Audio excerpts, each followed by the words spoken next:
Hello' মৰমৰ বন্ধু বান্ধৱীসকল, পোনপ্ৰথমে মই মোৰ ইউটিউব জগতলৈ আপোনালোক সকলোকে স্বাগতম জনালোঁ। আজি মই আপোনালোকৰ কাৰণে এটা প্ৰয়োজনীয় ভিডিঅ' বনাবলৈ বিচাৰিছোঁ।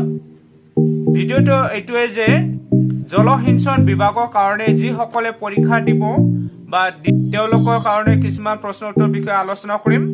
এই ভিডিঅ'টো আৰম্ভ হোৱাৰ আগতে মই আপোনালোকক জনাব বিচাৰিছোঁ যে মোৰ এই চেনেলটো এটা শিক্ষা বিভাগৰ কাৰণে আছিল, মানে মোৰ এই চেনেলটো এডুকেশ্যন পাৰ্টৰ কাৰণে আছিল। কিন্তু এই ভিডিঅ'টোত এই চেনেলটোত মই কেতিয়াবা ব্লগ বনাওঁ, কেতিয়াবা মই কোনোবা শিক্ষাৰ বিষয়ে কওঁ, ঠিক তেনেদৰে বৰ্তমান মিক্স হৈ আছে।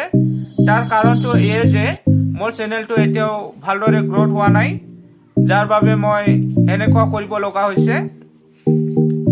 সেইবাবে কিন্তু যেতিয়া মোৰ এই চেনেলটো গ্ৰ'থ হ'ব, যেতিয়া মনিটাইজেশ্যন হ'ব, তেতিয়া মই এটা সিদ্ধান্ত ল'ম যাতে মোৰ এই চেনেলটো যেতিয়াই মনিটাইজেশ্যন হ'ব তেতিয়াই এই চেনেলটো এটা বিভাগৰ কাৰণে কেৱল ভিডিঅ' বনোৱা হ'ব। তাত যদি ইয়াত এডুকেশ্যনৰ কাৰণে কোৱা হৈছে তেন্তে কেৱল এডুকেশ্যনৰ বিষয়ে বনোৱা হ'ব, আৰু যদি ব্লগৰ কাৰণে তেন্তে কেৱল ব্লগে থাকিব।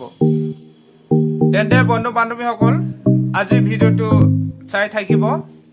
যিসকলে পৰীক্ষা মানে চৰকাৰী চাকৰিৰ কাৰণে পৰীক্ষাৰ বাবে তৈয়াৰী হৈ আছে, তেওঁলোকৰ কাৰণে মই কিছুমান প্ৰশ্ন উত্তৰ বিষয়ে আলোচনা কৰিম। এইটো হ'ব পাৰে আপোনালোকৰ কাৰণে পিছত এটা আপোনালোকৰ এটা সহায়ৰ বিষয় হ'ব পাৰে। গতিকে এই ভিডিঅ'টো স্কিপ নকৰি শেষলৈকে চাই থাকিব। আৰু মই আগতে ক'ব বিচাৰিছোঁ আকৌ মোৰ যিটো এইটো বেকগ্ৰাউণ্ড, এই বেকগ্ৰাউণ্ডটো অনুগ্ৰহ কৰি একো নাভাবিব, কাৰণ এতিয়াও মই যিহেতু মোৰ চেনেলটো গ্ৰ'থ হোৱা নাই। মই দেখিছোঁ যে ভিডিঅ'ত বহুতো ইউটিউবাৰে বিভিন্ন ধৰণৰ সৰু সুৰা ঠাইৰ পৰাই সিহঁতে ভিডিঅ' বনায়, আৰু ঠিক তেনেদৰে সিহঁতে যেনেদৰে গ্ৰ'থ আহিছে ঠিক তেনেদৰে ময়ো এইটোকে চেষ্টা কৰিছোঁ। সেইবাবে আপোনালোকে একো নাভাবিব, কাৰণ মই এজন নতুন ইউটিউবাৰ হিচাপে আপোনালোকৰ ওচৰত আহিছোঁ, আৰু আপোনালোকে মোৰ ভিডিঅ'টো শেষলৈকে চাই থাকিব। আজিৰ বিষয়টো হ'ল জলসিঞ্চন বিভাগৰ কাৰণে অসমীয়া বিভাগৰ পৰা সাধাৰণ জ্ঞান, অসম আৰু তাৰ ওপৰত বিশেষ গুৰুত্বপূৰ্ণ।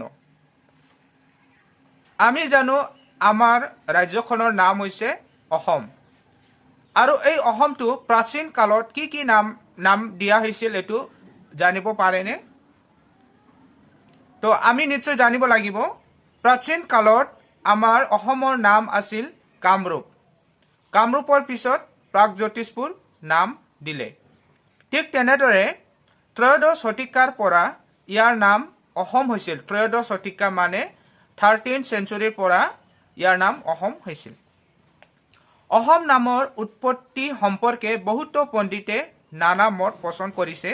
কিছুমানে কৈছে যে প্ৰাকৃতিক সৌন্দৰ্যত অসমৰ সমতুল্য আৰু কোনো নাই বাবে এই দেশৰ নাম অসম হৈছে।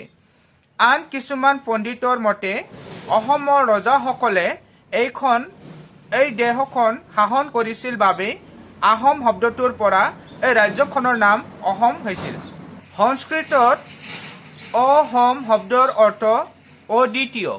অসম মানে সংস্কৃতত দুটা শব্দ পৰা আহিছে, অ প্লাছ হম মানে অদ্বিতীয়। আছাম শব্দটোৰ পৰা এই ৰাজ্যৰ নাম উৎপত্তি হৈছিল বুলি ক'ব পৰা যায়। টাই আৰু আহোম ভাষাত চাম শব্দৰ অৰ্থ হ'ল পৰাজিত। ইয়াৰ লগত আ উপসৰ্গ যোগ কৰিলে অৰ্থ হয় অপৰাজিত অথবা বিজয়ী। ডক্টৰ বাণীকান্ত কাকতিৰ মতে আছাম শব্দৰ জন্ম হৈছে অপৰাজিত আৰু অদ্বিতীয় বুজাবলৈ। পণ্ডিত বেডেন পাৱেলৰ মতে এই নামটি ৰাজ্যৰ আদিম জনগোষ্ঠী বড়োসকলৰ চ'চাম শব্দৰ পৰা উৎপত্তি হৈছে। চ'চামৰ অৰ্থ হ'ল নিম্নভূমি বা সমভূমি। তথাপিও অসম নামৰ উৎপত্তি সম্বন্ধে সঠিককৈ কোৱাটো টান, মানে আজিলৈকে অসম নামৰ উৎপত্তি কেনেদৰে হৈছে আজিলৈকে কোনেও সঠিককৈ ক'ব পৰা নাই। এতিয়া আমি অসমৰ ভৌগোলিক অৱস্থান সম্পৰ্কে আলোচনা কৰিম। অসম ভাৰতৰ অন্তৰ্ভুক্ত এখন ৰাজ্য। ই ভাৰতৰ উত্তৰ পূবত অৱস্থিত। ভৌগোলিক অৱস্থান অনুসৰি 24 ডিগ্ৰী উত্তৰ অক্ষাংশৰ পৰা 28 ডিগ্ৰী উত্তৰ অক্ষাংশত আৰু 90 ডিগ্ৰী পূব দ্ৰাঘিমাৰ পৰা 97 ডিগ্ৰী পূব দ্ৰাঘিমালৈ অৱস্থিত। এতিয়া অসমৰ চাৰিসীমা সম্পৰ্কে আলোচনা কৰিম। আপোনালোকে ভিডিঅ'টো ভালদৰে চাই থাকিব। পিছত আপোনালোকৰ কাৰণে গুৰুত্বপূৰ্ণ প্ৰশ্ন উত্তৰ বিষয়ে কৈ দিম। তো অসমৰ চাৰিসীমা হৈছে অসমৰ উত্তৰে ভূটান আৰু চীন দেশ, পূবে অৰুণাচল প্ৰদেশ, নাগালেণ্ড, মণিপুৰ, দক্ষিণে বাংলাদেশ, ত্ৰিপুৰা, মিজোৰাম, পশ্চিমে পশ্চিম বংগ। এতিয়া হৈছে প্ৰাকৃতিক বিভাগ। অসমক তিনিটা প্ৰাকৃতিক বিভাগত ভাগ কৰা হৈছে, যেনেদৰে ব্ৰহ্মপুত্ৰ উপত্যকা, বৰাক উপত্যকা, কাৰ্বি আংলং আৰু উত্তৰ কাছাৰ পাহাৰীয়া অঞ্চল, এই তিনিটা ঠাইত ভাগ কৰা হৈছে। এতিয়া অসমৰ মাটিকালি সম্পৰ্কে, অসমৰ মাটিকালি হৈছে ৭৮,৪৩৮ বৰ্গ কিলোমিটাৰ। ৭৮,৪৩৮ বৰ্গ কিলোমিটাৰ। অসমৰ ৰাজধানী হৈছে দিছপুৰ। অসমত জিলা নিশ্চয় 34খন হৈছে, জিলা 34খন, আগত 33খন আছিল। অসমৰ প্ৰধান নদী দুখনৰ নাম হৈছে ব্ৰহ্মপুত্ৰ আৰু বৰাক। ৰাষ্ট্ৰীয় উদ্যান, অসমত আগত ৰাষ্ট্ৰীয় উদ্যান 5খন আছিল, বৰ্তমান নিশ্চয় আৰু বাঢ়িছে। এতিয়া অসমৰ জলবায়ু সম্পৰ্কে আলোচনা কৰিম।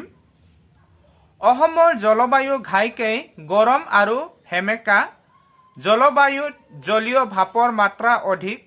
অসমৰ জলবায়ুক 4টা ভাগত ভাগ কৰা হৈছে, যেনে শীত, প্ৰাক মৌচুমী, মৌচুমী আৰু উত্তৰ মৌচুমী। এতিয়া অসমৰ ৰাষ্ট্ৰীয় সংগীত কেতিয়াবা আহে। অসমৰ ৰাষ্ট্ৰীয় সংগীতটো হৈছে অ মোৰ আপোনাৰ দেশ, আৰু এই অ মোৰ আপোনাৰ দেশ গীতটি লক্ষ্মীনাথ বেজবৰুৱাই লিখিছিল। জাতীয় শ্লোগান, অসমৰ জাতীয় শ্লোগান কেতিয়াবা আহে, এইটো হৈছে জয় আই অসম। অসমৰ ৰাজ্যিক মহৰ হৈছে অসম চৰকাৰ। অসমৰ ৰাজ্যিক ভাষা অসমীয়া। ৰাজ্যিক সাহিত্য সভা হৈছে অসম সাহিত্য সভা। জাতীয় উৎসৱ, অসমৰ জাতীয় উৎসৱ হৈছে বিহু। জাতীয় নৃত্য হৈছে বিহু নৃত্য। জাতীয় ফুল হৈছে কপৌ ফুল। জাতীয় গছ হলং। হলং গছ অসমৰ জাতীয় গছ। জাতীয় জন্তু মানে নেশ্যনেল এনিমেল এশিঙীয়া গড়। জাতীয় পক্ষী দেওহাঁহ। জাতীয় জলচৰ প্ৰাণী শিহু। এতিয়া অসমৰ প্ৰধান নদী আৰু উপনদী সম্পৰ্কে আলোচনা কৰিম। অসমৰ প্ৰধান নদী হৈছে ব্ৰহ্মপুত্ৰ আৰু বৰাক। এতিয়া প্ৰথমে আমি আলোচনা কৰিম ব্ৰহ্মপুত্ৰ নদীৰ উপনদীসমূহ, যিবোৰ সৰু সুৰা নদীয়ে ব্ৰহ্মপুত্ৰ নদীত লগ লাগিছে, যেনেদৰে সোৱণশিৰি, দিখং, জীয়া ভৰালী, ধনশিৰি, বৰ্ণেই, পুঠিমাৰী, পাগলাদিয়া, মানা, চম্পাৱতী, সৰলভাঙা, দুধনৈ, শনকচ, নদিহিং, বুঢ়ীদিহিং, দিখৌ, দিচাং, জাঁজি, কুলচি, ভগদৈ, দিগাৰু, জিঙিৰাম, কৃষ্ণাই, কপিলি। এতিয়া বৰাক নদীৰ উপনদীসমূহ হ'ল জাতিংগা, জিৰি, বগাপানী, সোণাই, হিংৰা, ৰাকনি, ধলেশ্বৰী, লংগাই, মাধুৰা, চিৰি, যাদুকাটা। আকৌ বুঢ়ীদিহিঙৰ উপনদী আছে।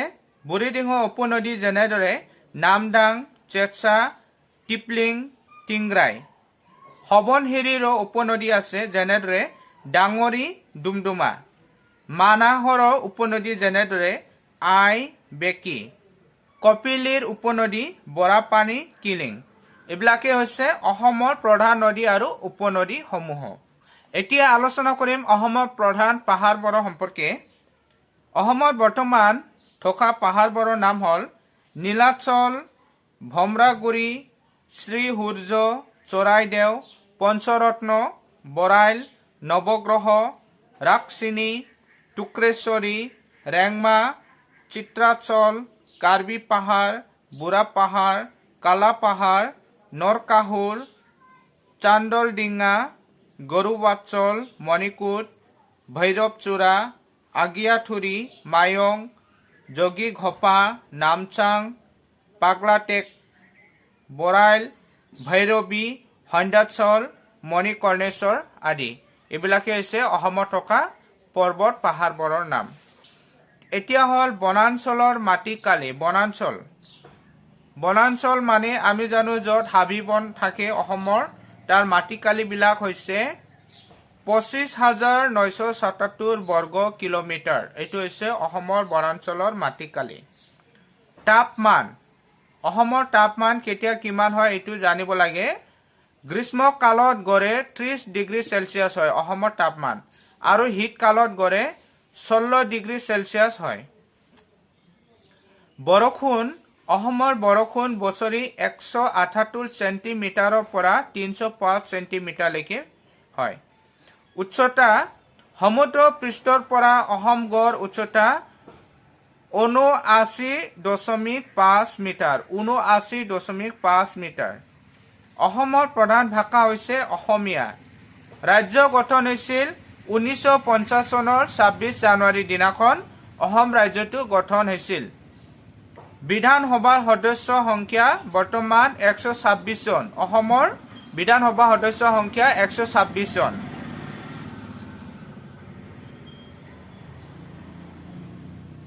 লোকসভাৰ সদস্য সংখ্যা 14 জন।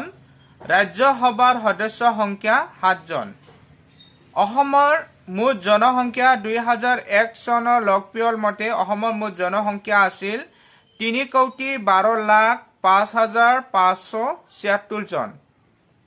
3,12,05,576 জন। পুৰুষ আছিল 1,59,39,443 জন, আৰু মহিলা আছিল 1,52,66,133 জন। গ্ৰামাঞ্চলৰ জনসংখ্যাৰ হাৰ 86%। চহৰ অঞ্চলৰ জনসংখ্যাৰ হাৰ হৈছে 14%। পুৰুষ মহিলাৰ অনুপাত প্ৰতি হাজাৰৰ পুৰুষৰ মহিলা 958 জন। জনবস্তিৰ ঘনত্ব 398 প্ৰতি বৰ্গ কিলোমিটাৰত। এইটো হৈছে জনবস্তিৰ ঘনত্ব। সাক্ষৰতাৰ হাৰ হৈছে 72.12%।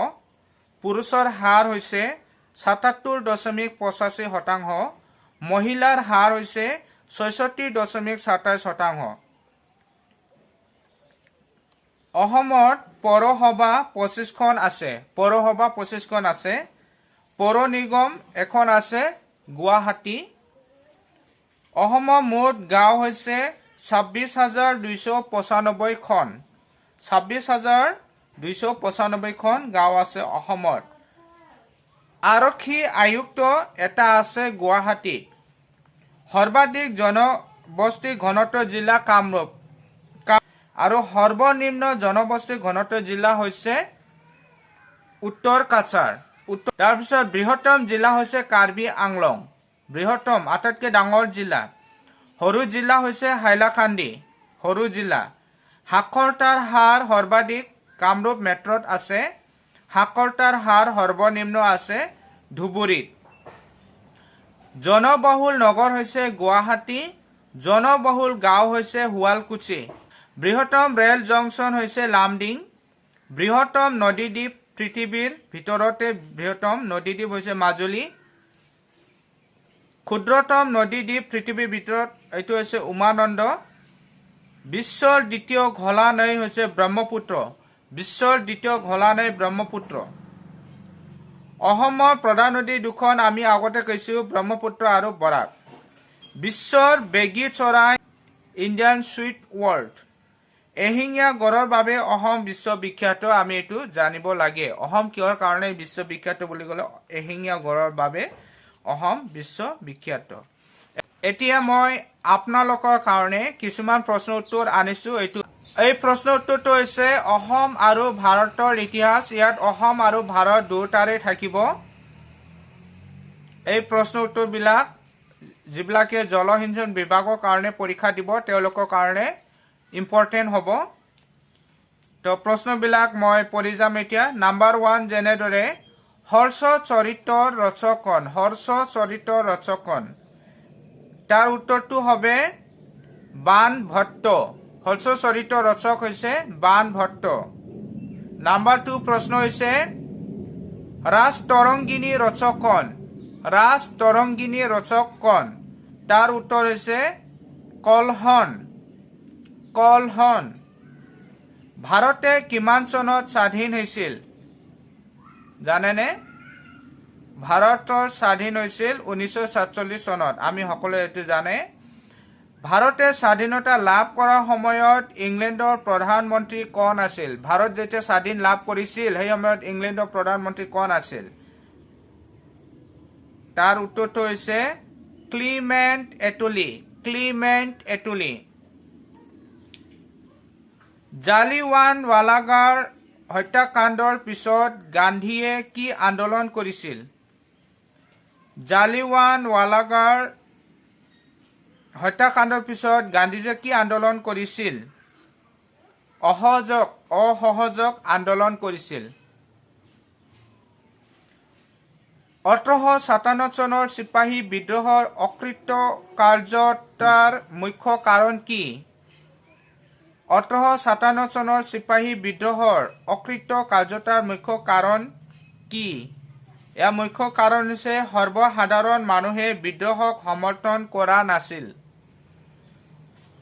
নাম্বাৰ 7 মহাত্মা গান্ধীয়ে কাক দেশ প্ৰেমিক বুলি আখ্যা দিছিল মহাত্মা গান্ধীয়ে কাক দেশ প্ৰেমিক বুলি আখ্যা দিছিল এটো হৈছে সুভাষ চন্দ্ৰ বসু ব্ৰিটিছসকলে ভাৰতলৈ অহাৰ কাৰণ কি ব্ৰিটিছসকলে কিহৰ কাৰণে ভাৰতলৈ আহিছিল তাৰ উত্তৰ হৈছে ভাৰতত ব্যৱসায় বাণিজ্য কৰিবৰ কাৰণে তেওঁলোকে আহিছিল নাম্বাৰ 9 ভাৰতত ৰাজপথ নিৰ্মাণ সূচনা কৰা প্ৰথম ব্ৰিটিছ গভৰ্ণৰ জেনেৰেলৰ নাম কি আছিল ভাৰতত যেতিয়া ৰাজপথ নিৰ্মাণ সূচনা কৰা হৈছিল সেই সময়ত ব্ৰিটিছৰ প্ৰথম গভৰ্ণৰ জেনেৰেলৰ নাম কি আছিল তাৰ উত্তৰ হ'ব লৰ্ড ডেলহাউসি নাম্বাৰ 10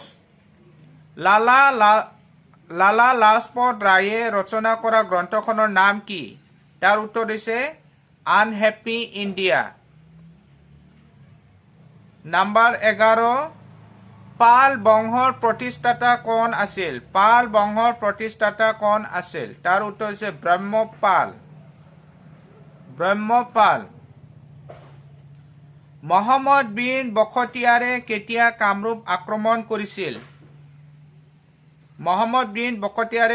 কামৰূপ আক্ৰমণ কৰিছিল তাৰ উত্তৰ হবে 1260 খ্ৰীষ্টাব্দত নাম্বাৰ 13 কোনে কামৰূপ ৰাজ্যৰ ৰাজধানী কমতাপুৰলৈ তুলি নিছিল কোনজনে কামৰূপ ৰাজ্যৰ ৰাজধানী কমতাপুৰলৈ তুলি নিছিল এটো হৈছে ৰজা সন্ধ্যা টাবাকাত ই নিচিৰি গ্ৰন্থৰ ৰচক কোন এয়া হৈছে মিনহাজ উদ্দিন চিৰাজ নাম্বাৰ 15 গৌড় ৰাজ্য ক'ত আছিল গড় ৰাজ্য আছিল কমতাপুৰ ৰাজ্যত আজি মই 15টা আপোনালোকৰ কাৰণে গুৰুত্বপূৰ্ণ প্ৰশ্ন উত্তৰ বিষয়ে আলোচনা কৰিলো আৰু পিছৰ ভিডিঅ'ত মই নেক্সট 16 নম্বৰৰ পৰা আকৌ মই আলোচনা কৰিম এইটো প্ৰথম পাৰ্ট হল এইটো হৈছে অসম জলসিঞ্চন বিভাগৰ প্ৰথম পাৰ্ট হ'ব গতিকে আপোনালোকে মোৰ চেনেলটো সাবস্ক্ৰাইব কৰিব লাইক কৰিব আৰু বন্ধু বান্ধৱীৰ মাজত শ্বেয়াৰ কৰিব ঠিক তেনেদৰে গুৰুত্বপূৰ্ণ প্ৰশ্ন উত্তৰ পাই থাকিবৰ কাৰণে আজি মই ভিডিঅ'টো ইমানতে ৰাখিছো